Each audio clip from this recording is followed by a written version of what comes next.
Only thing they're doing for us is it's extra eyes out there looking at stuff and So their inspecting more paperwork, we buildings. hold up Then the they send court. us, Yeah, it comes to right. us in the computer, Jeff, Tom, you need to look at this address, and they give us a list of what they saw, and then we go out and we say, okay, that's messed up, and we take the legal Well, action. depending on what the issues are. We don't have jurisdiction over the one-on-one life cycle code. And when you were talking about emergency lights and lit exit signs, that's actually out of the one-on-one life cycle code.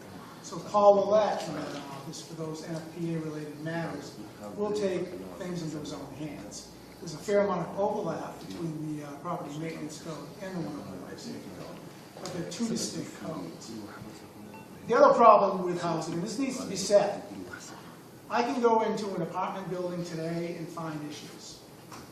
Those issues can get fixed. I can go in that same building 30 days from now, and I can find issues, and they can be fixed. And I can go back 30 days from now, from that point in time, and there are issues that need to be fixed.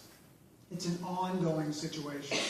I've done substantial rehabs in this community where a year later the buildings weren't habitable.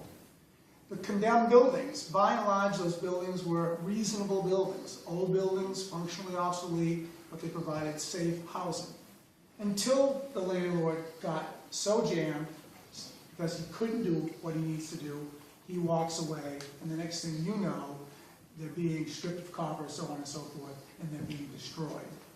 But we need to sort of focus on what it is that we're really looking at. And it's not simple, and I don't expect everybody to fully understand what it is in total.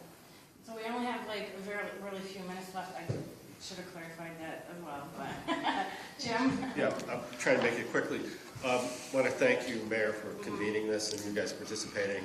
I know you've also participated in Planapalooza, where a lot of these issues were brought up as well. I think the property maintenance code is good, but I think we ought to look at occupancy standards. You mentioned that, Gil, that we don't really have standards for what occupancy is. We don't have licensing. Yeah. So the other thing is, I'm tired of the city crying poor when it comes to really life safety issues. We've got to find the resources, and there's many other avenues for revenue. Revenue sharing from the state that we've lost.